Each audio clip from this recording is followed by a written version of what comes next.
Hi friends, welcome to Baksha Bhojanam channel. இன்னைக்கு நம்ம இட்லி, தோசை, குழிப்பணியாரம், ரவா தோசை இதுக்கெல்லாம் சூப்பரான ஒரு காம்பினேஷனான garlic சட்னி எப்படி பண்றதுன்னு பார்க்க போறோம். garlic சட்னி பண்றதுக்கு 2 டேபிள் ஸ்பூன் எண்ணெய் எடுத்துக்கலாம். நான் நல்லெண்ணெய் எடுத்துட்டு இருக்கேன். இதோட ஒரு 15 எண்ணிக்கை பூண்டு எடுத்துட்டு இருக்கேன். பூண்டு எடுத்துட்டு இதோட 2 பெரிய வெங்காயம் நீல வாக்குல நறுக்கி எடுத்துட்டு இருக்கேன். இப்போ இந்த பூண்டு வெங்காயமும் நல்லா ஒரு டிரான்ஸ்பரண்ட் ஆகிற ஸ்டேஜ் வரைக்கும் நல்லா வதக்கிக்கணும்.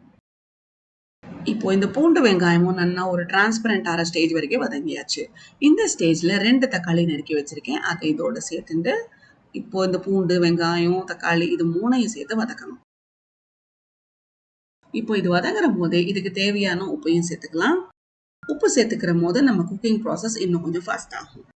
இப்போ இது மூணும் நல்லா வதங்கின அப்புறம் இதை நல்லா ஆற விடுங்கோ. ஆற விட்ட அப்புறமா அதை ஒரு மிக்சி ஜார்ல சேர்த்துட்டு இதை நல்லா வழுவழுன்னு அரைச்சின்னு வந்துடணும்.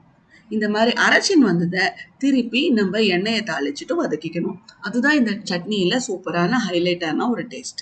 இப்போ இதுல கடுகு உளுத்தம்பருப்பு இது ரெண்டையும் சேர்த்துட்டு இதை நல்லா பொரிய விடணும். இதை பொரியிற போது ஒரு 4-5 வரமிளகா சேர்த்துட்டு இருக்கேன். இந்த வரமிளகா இதுக்கு இந்த சட்னிக்கு ஒரு ஃப்ளேவருக்கா மட்டும்தான் சேர்த்துக்கிறேன்.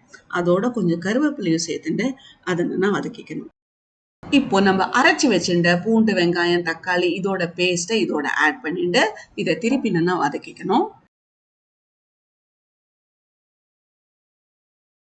இப்போ இந்த சட்னியோட கார டேஸ்ட்டுக்கு 2 டீஸ்பூன் காஷ்மீரி லால் மிர்ச் சேர்த்துக்கிறேன்.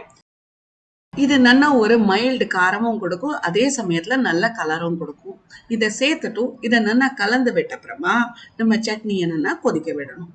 இந்த மாதிரி கொதி வர ஸ்டேஜ்ல நம்ம சட்னி நமக்கு ரெடி. இது இட்லி தோசை குழிப்பணியாரம் ரவா தோசை இதோட சேர்த்து காம்பினேஷனா சாப்பிட்டு பாருங்க. ட்ரை பண்ணி பாருங்க. பக்ஷ போஜனம் சேனலுக்கு சப்ஸ்கிரைப் பண்ணுங்க. Thank you very much.